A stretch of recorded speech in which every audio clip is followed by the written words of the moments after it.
Hey everybody, it's Frostbite. You know their channels and you know their names. But let's find a little bit more about them. Today we are honored to have Mr. and Mrs. Coin Crew. Mr. and Mrs. Coin Crew, welcome.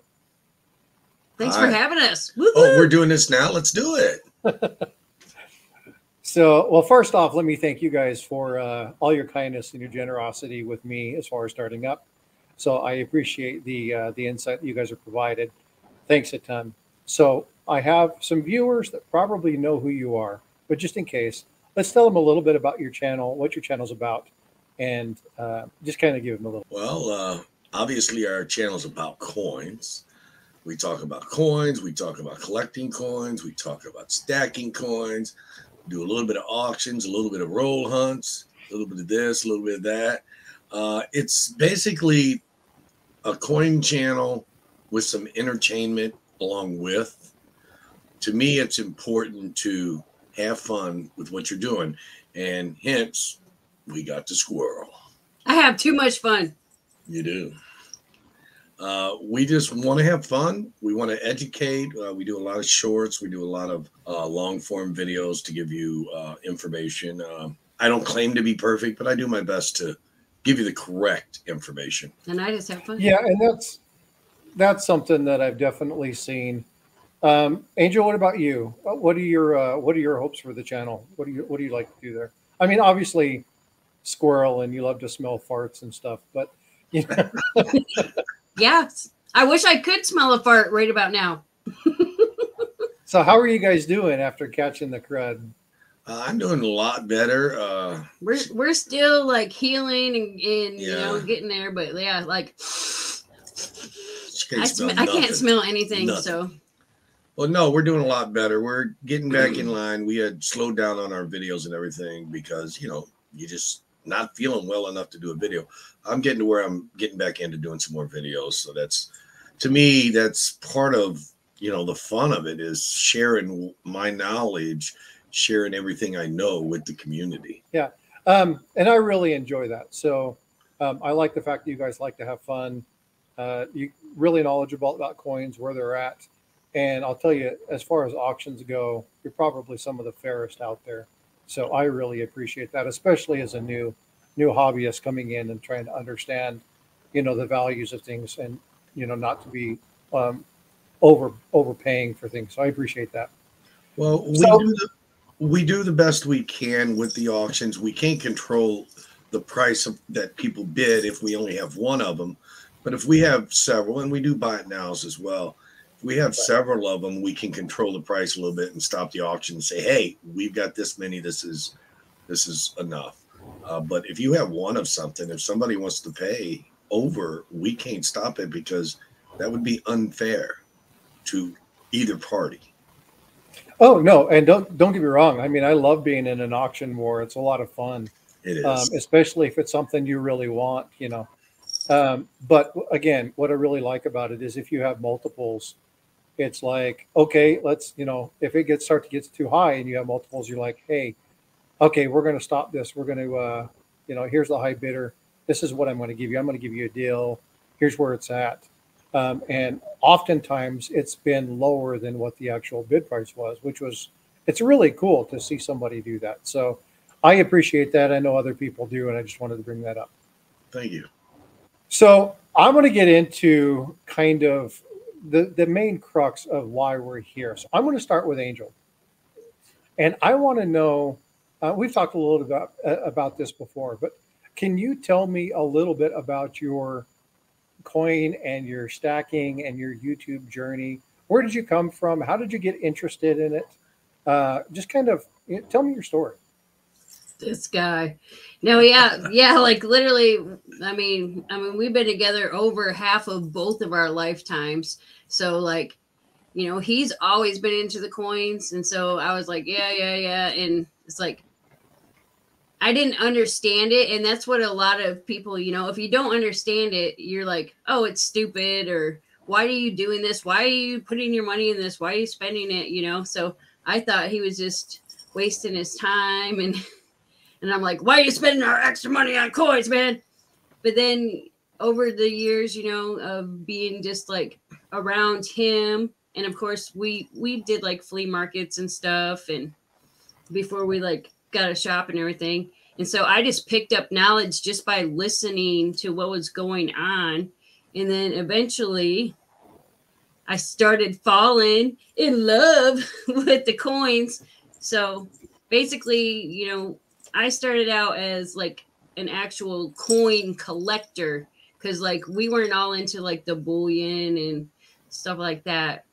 So, I mean, if I can see a really nice mint state coin, you know, not this modern crap, but like the old school coins when they're in mint state, I mean, they are Right. beautiful.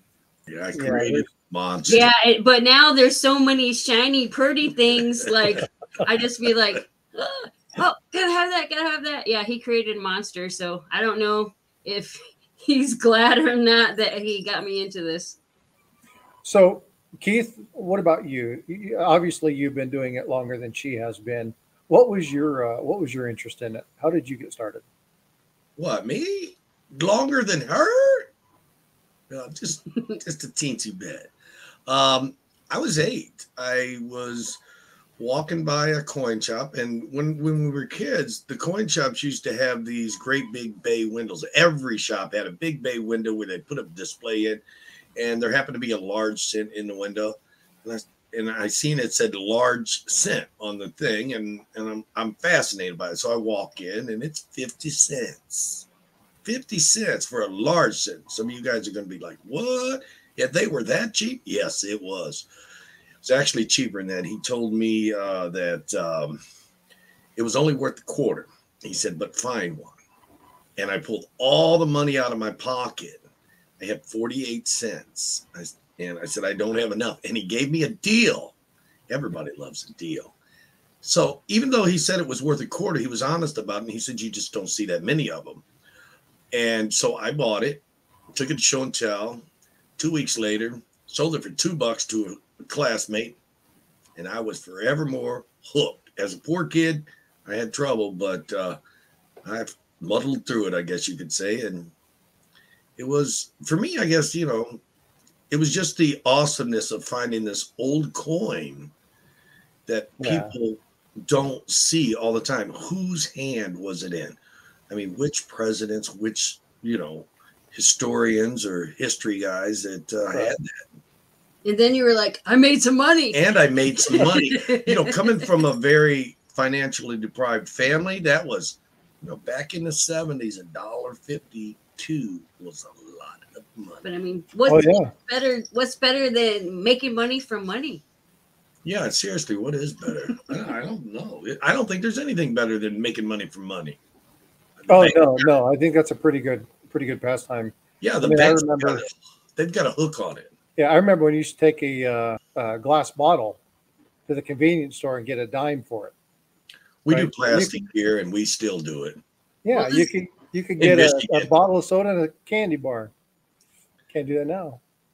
Yeah. No, I mean, when I was a kid, there was a 10-cent deposit here in Michigan too. So we'd go through the alleys and everywhere, you know, people throw their beer cans out, and we would collect up all the cans of bottles because, you know, in 10 cents, like in the 70s and stuff. And we'd go to the local pharmacy, which they also sold like candy and then like the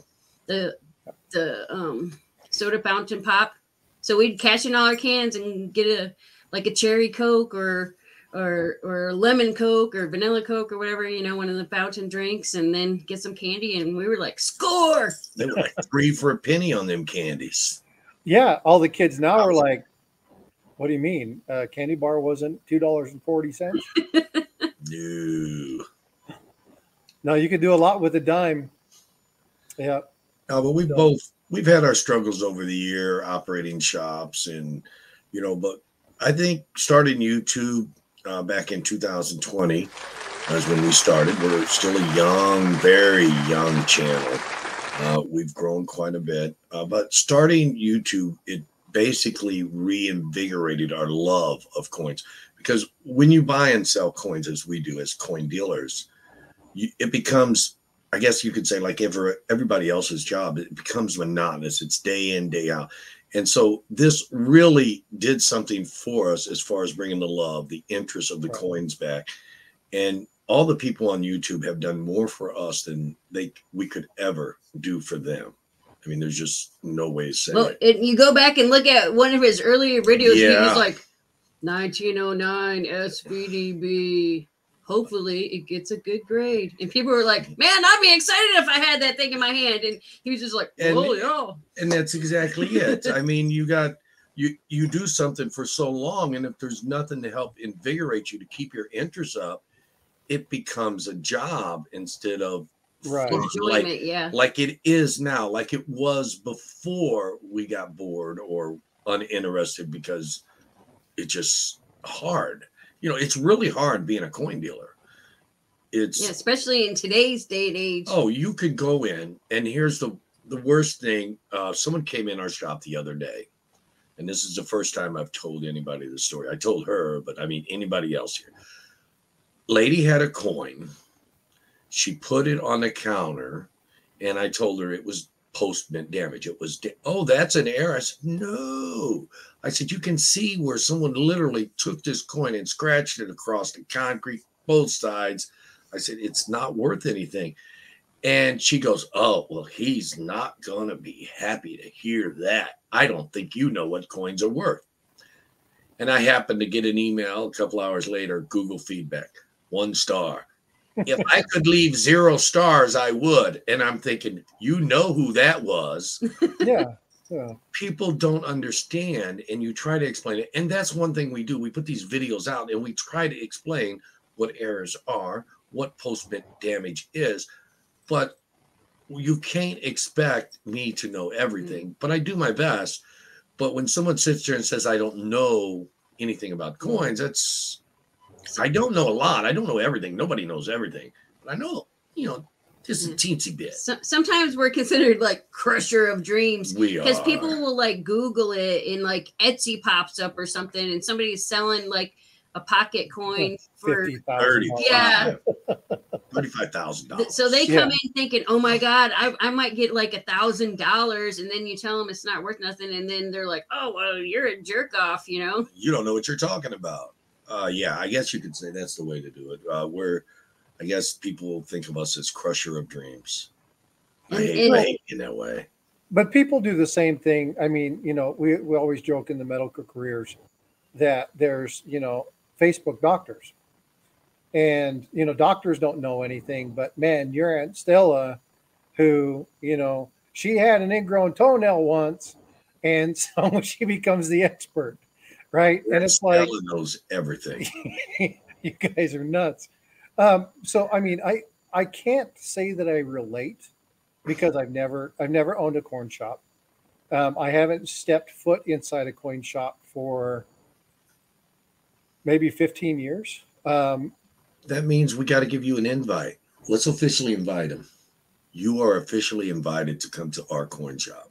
Oh, thank you. I don't know how far of a drive it is, but we will let you drive. We won't hold it against you. Go ahead. I think I'll have to wait until Tulsa. But I'm definitely looking forward to that. I think that's going to be a lot of fun. That's going to be the problem is we just don't have it here. We have bullion dealers and stuff like that here, but we really just don't have any coin shops. Now, when I first started, 15, 16, 17 years ago, was working 2 jobs. One of them was managing a convenience store. And I had stuff come in all the time at the convenience store. And it was a lot of fun because I didn't have to go to the stores. It was coming to me. And then I would take something that I would find that was really cool and then take it to the coin shop. And then I would buy and do that kind of stuff. Then I had kids and, collecting went out the window. Now moving to Texas, I just don't have availability. So meeting channels like yours who are really interested in engaging people, having good products, really teaching people about what's there, partnering with some of the other people that we've done interviews with. You guys know we just did the one for Salivate Metal and listening to stacking and kind of getting just a roundabout knowledge from everybody, because you can't stack without understanding coins and you can't collect without knowing what to collect. Right. And so it's a really cool community. So I just really want to thank you again from somebody who's, again, new to the hobby, for all of your guys' efforts. Now, you talk about having a coin shop, but you guys always haven't had a coin shop. What did you guys do before that? Coin shop. Well, no, A different coin shop. we had a candy store And a trucking company. and a trucking company. And Before that, we were slinging was that a chickens at a sweet chicken ride? factory. yeah, we pretty much We met at the chicken factory. having a coin shop, opening a coin shop. It's kind of like an automotive part going on a car. Yeah, everything has to be lined just right for it to work, or you have to have a whole lot of money. Well, we've had shops before and they didn't work because the economy wasn't right, because there wasn't enough people. We didn't have enough money to keep it going for a couple of years. Well, this time everything was right. We were coming into 2008. I had just had a stroke in November 2017. And my wife told me I need to slow down. And so we ended up backing the trucking company down a little bit. And I opened up a coin shop. And sometimes I wonder if I'm not actually working harder now, but I'm having fun while I work. Yeah. And then came the what, as they call it, what is it? The Great Recession, I think it's called. They called it in 08. 2008, 2009, yeah. Great Recession, not depression, but recession. And everything just fell into play because we didn't have a lot of money, but we had enough money and enough connections where we could buy the stuff and keep flipping it out. And we slowly grew the inventory and the monies and everything from 08 October, when we first opened up. I had a partner, my brother Mike. I don't know if you guys know him. He's with Mid-America Coins. And he's hosting the Tulsa show. He's the host of the Tulsa show, yeah. And everything was just right. I mean, because I guess, you know, having the monies, having enough monies rather, and having connections, that's real important. But if something isn't right when you first open a store, most coin shops aren't going to make it in 1 or 2 years. And it's a really delicate thing. And that had been our problem in the past. The economy wasn't right. The money wasn't right. The product wasn't coming in. Didn't have enough clients, la-di-da-di. And I guess, you know, you can't expect to live off of your coin shop for at least 2 to 3 years unless you have a whole lot of money just to start it. Well, I mean, we had other businesses, so we were living off of our other businesses. Which made it work, which allowed the company, every penny it had, it was able to put back in and work. Yeah. So you guys worked extremely hard for a number of years to make sure you had something that was stable and recognized and where you are today. So this isn't, you just came across and did a coin shop. You guys were really striving and working hard to make sure that you were. We were, in the coin industry, we were already working hard and striving before this coin shop ever came to be. We were already doing, we'd do like weekend flea markets, shows, and then we'd go to coin shows. So we were like setting up at shows and everything. But, you know, you got to slow down. So we ended up getting a physical it costs a lot more to, a lot of people say, oh, shows are so expensive to set up at. And, you know, for that 1 or 2 days, it costs a lot of money. But when you stop and think about the cost per volume of customers, shows are actually cheaper to operate in than a physical coin store. Because you have a flow of people, you know, some days we'll have maybe 3 to 5 people and only one person bought and the other one sold. But then other days it'll be 40, 50 people and everybody's doing business. Yeah. So, but it's always feast or famine. Yeah. Ramen noodles or steak. When you go to a coin show, all those people go with the intention of buying or selling coins. Whereas in a coin shop, they go with the intention of, let's see what it's about. Let's look, and then we'll make the decision whether we're going to do business or not, based upon their inventory, based upon their attitudes, based upon how I feel about the person. Yeah, sometimes we'll have people come in like 4 or 5 times and just like pick our brains and stuff like that before they even consider buying anything. Coin shops give out a whole lot more information than a coin shop owner who sets up at a show. Because he's busy or he doesn't have the time. Whereas in a coin shop, we have the time to give out the information. If we have a downtime, we might as well sit here and shoot the shoot the crap with people. Yeah, and hence YouTube came along, and it helps us hone in on educating people. Instead of educating one person on something, we're able to tell the masses. I mean, we have, what do we have? Almost 12,000 subscribers. And we've done it in 2.5 years. We just crossed the 2.5-year mark. And most of our subscribers are with us because she's fun. It's not because I'm knowledgeable. It's because she's fun, because I would put everybody to sleep if it was just me. I've been apostrophe squirrel. Yeah. I've been slacking on the videos. Like when we first, I don't know. She did. I feel like we're kind of like went in a little bit different direction, because like when we first started, you know, I was having fun, and like I had Angel's Education. We're starting to get back more into the educational videos. It's just going a little bit different route. But yeah, but that's natural growth for anything. You're going to have ebbs and flows. You're going to have ups and downs. You're going to, if you're a smart business, you're going to curtail your need for your clientele. So if your clientele all of a sudden shows more interest in numismatics, you're going to be going after those high collector coins. If they're showing a real big interest in the bullion market and looking at that, then you're going to curtail it to that. So I get the ebb and flow thing. I need to kind of stop, because I've had a burning question for a number of weeks that I want to ask Angel. And how in the hell did you come up with the name Squirrel? Well, I don't know, you know, like, well, we had a dog, and like he could be sleeping and we could just say squirrel, and he'd just be like, you know, what's going on? So yeah, like, and actually one of our friends, his wife is like in the psychiatry field, and getting squirreled is actually like a terminology in the, so like I have ADHD, so sometimes like I just wander off. Yeah, you lose track of something. I got squirreled, and it's fun. That's cool. Yeah, and where did the whole I love farts thing come from?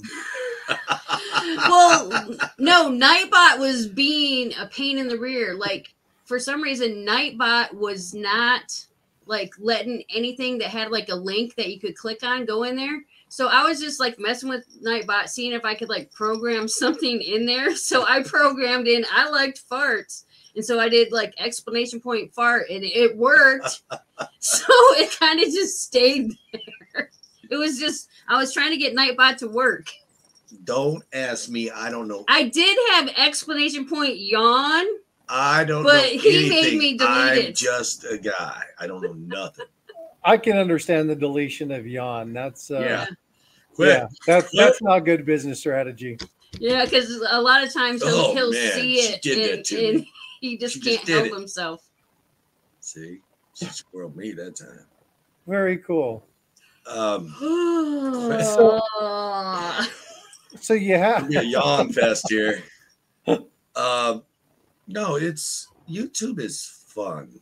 I mean, I don't know how else to say it. I don't know any better word than to say it's fun getting to know all the new people.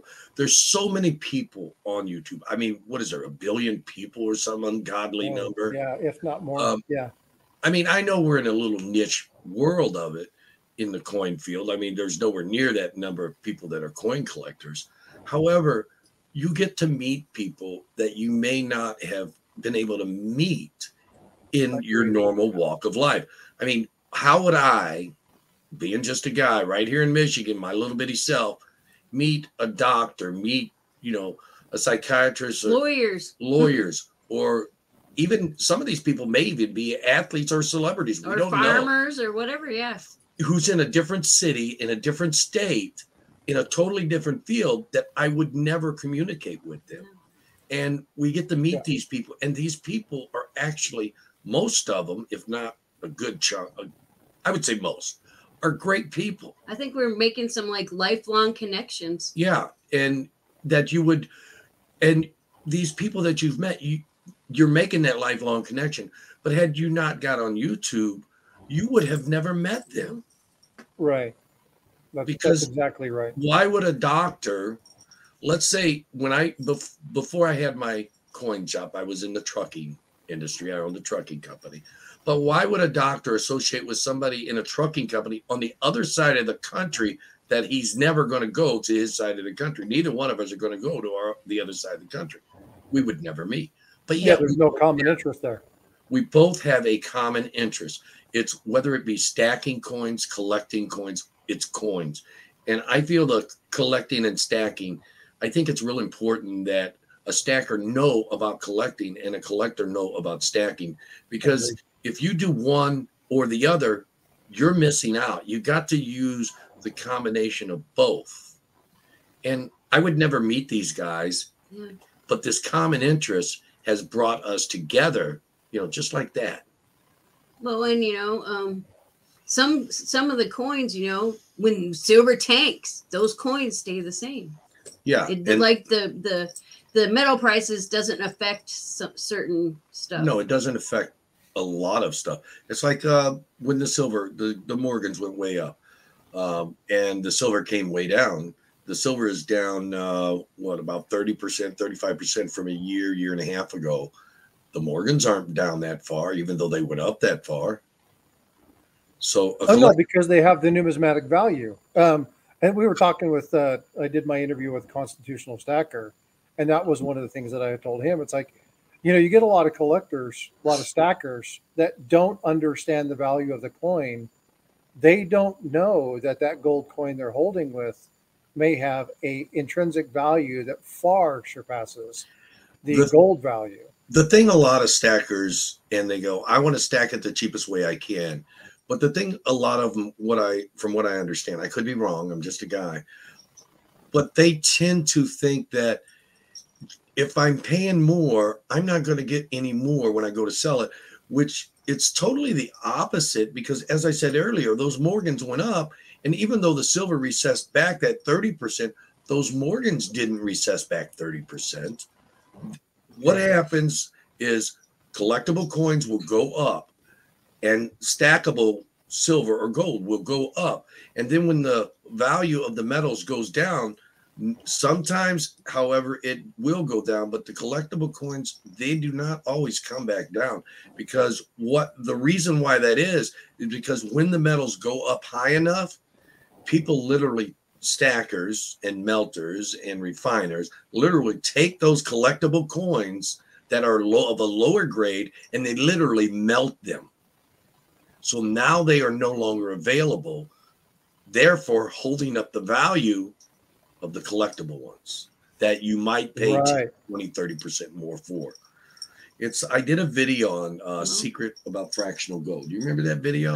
I don't know. But I remember when silver went way up and the Morgan prices went way up, they melted a lot of Morgans. So, I mean, nobody has any clue what the mintage that's left out there. If silver goes up high enough and a refiner has a demand for pure silver rounds, and he can't get a hold of silver, and if the value of the metal or the collectible value is at or about the value of what he's going to sell the rounds for, I can guarantee you he will melt Morgans, even if they're uncirculated, if for some reason he can get almost the same price for that bullion round. Yeah, and there really is no way to know what's out there. No. I mean, they have estimates and stuff that you can look at to kind of get feels for it, but you don't know how many of something are out there. Well, you talk about these estimates. Well, the refiners, they probably don't sit there and say we melted this many Morgans or whatever. Right. Yeah. When you talk about these estimates, okay, let's talk about some estimates.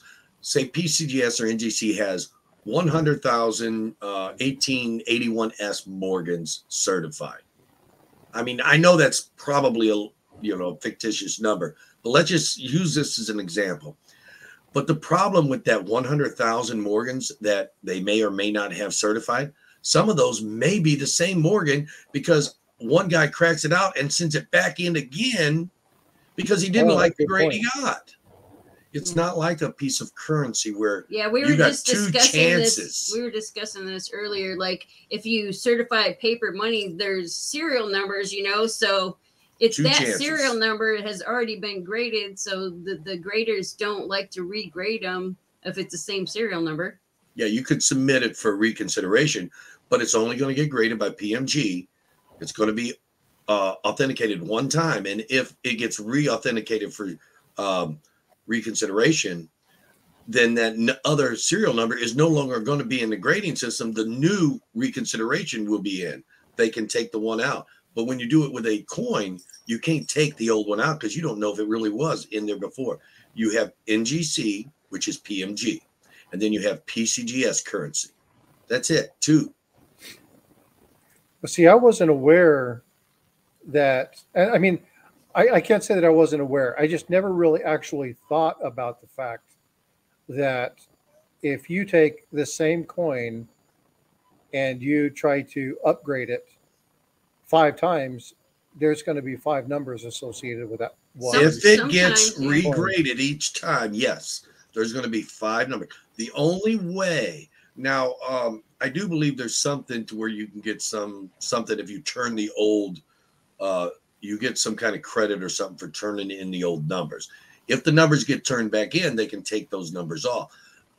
Excuse me. But yeah, if I pop it out of PCGS, send it to NGC, then that coin is graded twice and it's in the system twice.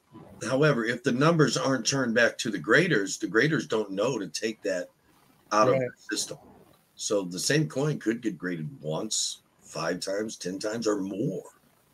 So we truly do not know the number of any coin. I don't think there's no way of knowing. It's not possible. It's not like currency where it has a serial number. However, there is the exception of the ultra high grade coins, the ultra rare coins where there's only a couple of the coins, where there's only a couple of the quality by grade coins, because when you get it in a really, really high grade or really rare coin like a 1913 V nickel, they're going to have pictures and they're going to be able to identify, yes, this is the same coin. It's got a nick there. It's got a tone there. Right. So when you get an MS 68, 69 older coin, yeah, they're going to know how many of them there are. And they're going to know, hey, didn't you grade that over here? And they're going to look at the picture over there. Hey, that's the same coin. Yeah, and it's coming out of the database then. No 2 coins are exactly the same. It's like a thumbprint. Oh, yeah, they're like a thumbprint. Yeah. Hold your thumb. Fingerprinting, especially with some of the new technology they're doing, it's going to be even more so. Yeah. But if you don't if the U.S. Mint ever catches up to some of these other countries. If you don't pay for the now I just got some coins graded by NGC. They're on their way back. So hopefully we'll be doing a unboxing video. And I noticed I had pictures of them and I didn't pay for that service. But I noticed PCGS doesn't do pictures with all of their coins unless you pay for the, I think it's the Shield or whatever it is. Yeah, you have to request the premium package or whatever it is in order to get those. However, I did with NGC and I didn't request it. And there's pictures of the coins. There's 6 coins with pictures. And I'm like, cool. So having pictures helps. If I was to ask you guys, so we're talking about all these high relief, ultra high quality coins. What is your guys' favorite coin? Can I pick more than one? Yeah, you can pick one more than one. All of them. No. Right. What really gets me going on a coin? Can I go first? Is that okay? What really gets me going on as a coin is an ultra beautiful, older type coin, whether it be a seeded, a Morgan, even a Mercury, as new as they are. The problem with Mercury's is they're too small. I really couldn't choose one coin. There's just so many. However, if I had to narrow it down to 2, I would have to say everybody's common favorite is the Morgan, a beautiful high-grade Morgan, and 67. a magnifier on the Merc dime, because I can't hardly see. I love the Mercury dime. I wish they would have not made the palladium coin with the Mercury head and made it like a silver, like made an additional bullion coin out of silver with the Mercury head, because that would have been a beautiful beautiful coin made out of pure silver. I love it. Well, if it compared to like the new Morgans, No, I probably don't. not. Yeah, probably not. No, they weren't that good. They'd had to make it like the old Mercs. But yeah, I love the Merc. I love the Morgan. Me? Angel? Yeah, I'm done. I love the itty bitty ones that no one can see. The silver trimes is like one of my favorites because just like they're so small. Like, I mean, those things would get lost in the corner of the lint in your pocket. So when I can find a really, really nice example, it gets me all tingly inside. Yeah. Yeah, I enjoy the typeset coins, the obsolete coins, the trickle, the trime, the 2 cent piece, the 20 cent piece. I like the oddities because I like the stories that went behind them. Why did they make that? One of my viewers was talking about the $3 gold piece and how they didn't think it made any sense. It's like it was 150 years ago. You're gonna get him drooling on that one. Man, I've only got 2 of them. Oh, them are so beautiful. Aren't they the princesses? Yeah. Oh man, I can't afford a Stella, but man, I got a couple of them 3s, princess. You can see the drool start coming down when you're talking about it. I just, that's why I said all of them, all of that vintage type stuff. Yeah. It's just anything like mint state. Oh man, the beauty, you know, when it still has like the cartwheel and you know, even a low grade, as ugly as they are, you take a Liberty nickel in a low grade, it's one of the ugliest coins, but you put it in a high, nice, uncirculated grade, it's one of the most beautiful coins there are. Oh, yeah. So all of the old stuff, I wish any mint state type stuff, just woo. I wish the U.S. Mint made coins like they used to. Yeah. Oh yeah. Stuff nowadays is boring. Oh yeah. Well, and that's when I was talking about if the U.S. Mint can keep up with some of these other countries. You look at some of the, you know, I love these panda rounds or these dragon rounds or they, what's the new one that's coming out from Spain? The stallion or the bull, right? These new gold and silver. You see the reliefs and stuff that are coming out. You look at the security features. You look at the detail that goes into these.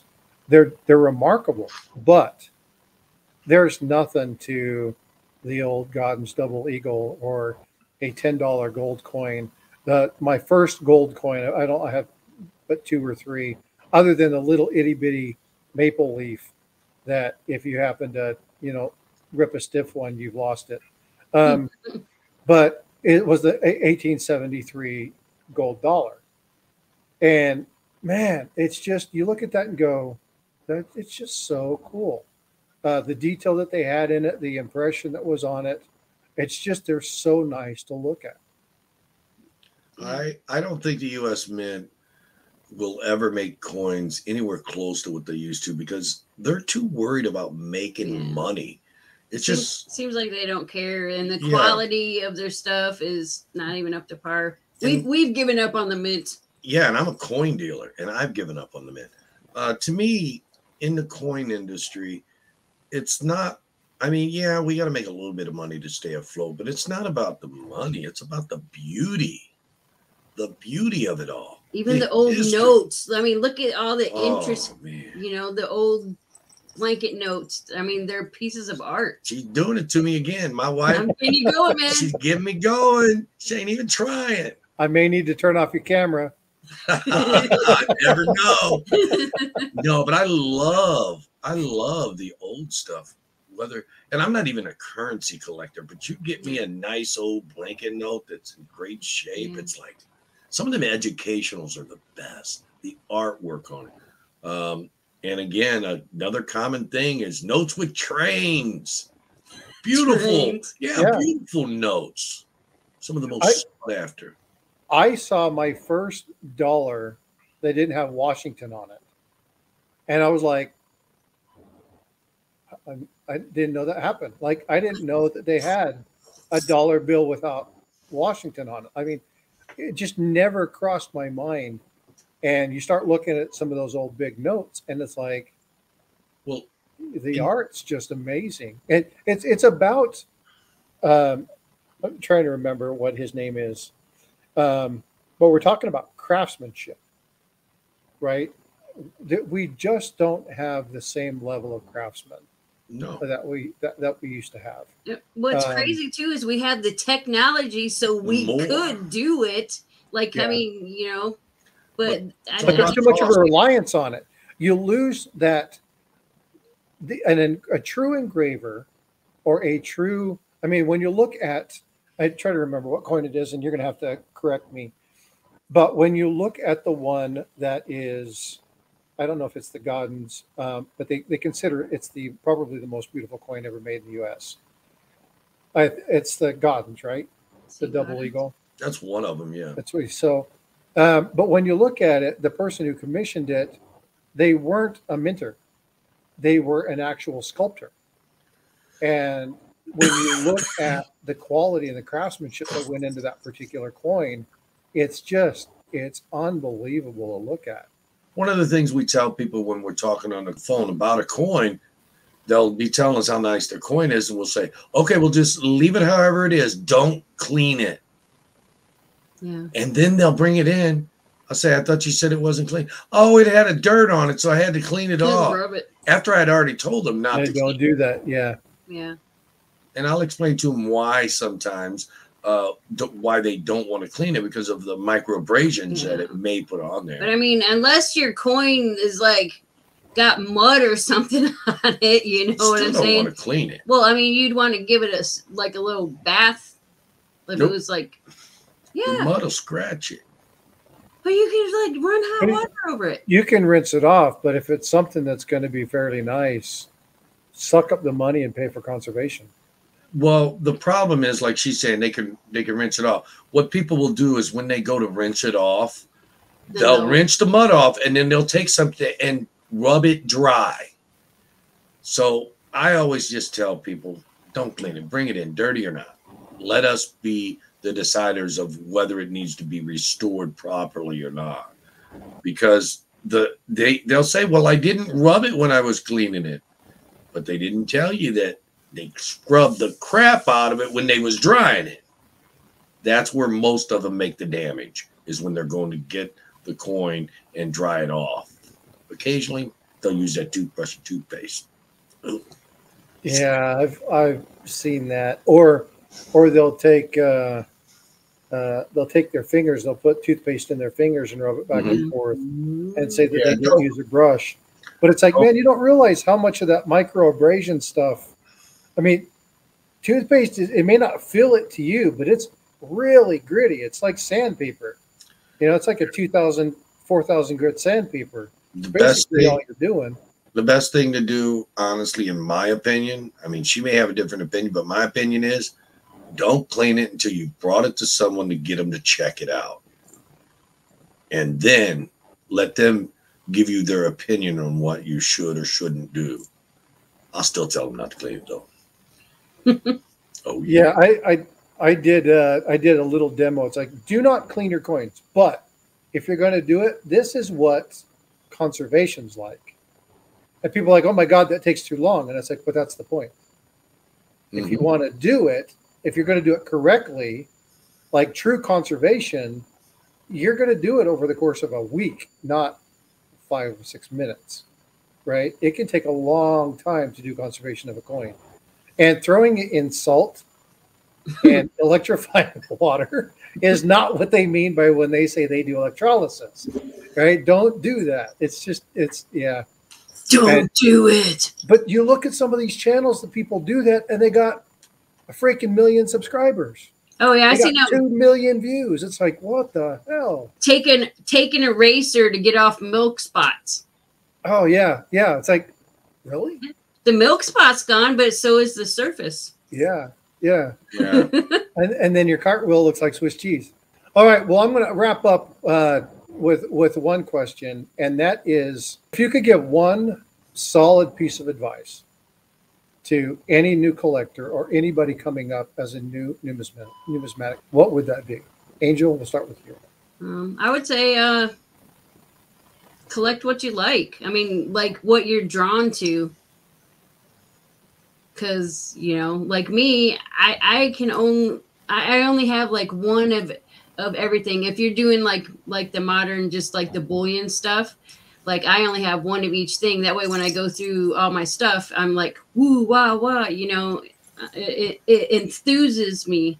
Like if I just had stacks and stacks of like dimes or something, that wouldn't enthuse me. So I probably wouldn't like collect that stuff myself personally.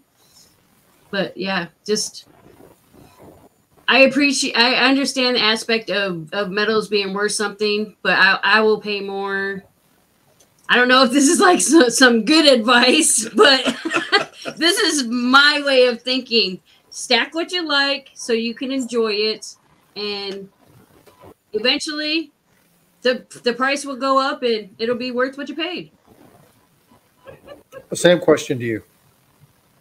What? Same one. I squirreled him. I'm under the gun. No. When you buy coins, the same as Mr. Coin Crew here. Buy what you like. However, in saying that, it is very important that you continually upgrade. Let's say you bought an MS-60 Morgan Silver Dollar with a 1881S as the date and mint mark. Well, now you want to take that and look for one that's better, and continually do that over the years. And by the time you decide you don't want to collect anymore, you're going to have a beautiful collection. But remember, in order to get enough money to do that, you have to keep selling the lower grade one. So you won't be able to keep them all because it'd be very expensive. But yeah, just continually improve on what you've already collected, whether it be widening the amount of Morgans you have or upgrading. I think upgrading is the best way to go. I would have told my younger self that, and I would tell a new collector that. Always try to improve what you already have. Outstanding. I think that's sound advice. Well, you two, I can't thank you enough for your time. I appreciate you spending it with me, sharing your wisdom, a couple laughs. Obviously, that's not something new to your viewers. Keep up with the great content. Love coming to your auctions. You'll see me as a staple moving forward. Thank you very much for being here. And again, ladies and gentlemen, Coin Crew and Mrs. Coin Crew, thank you.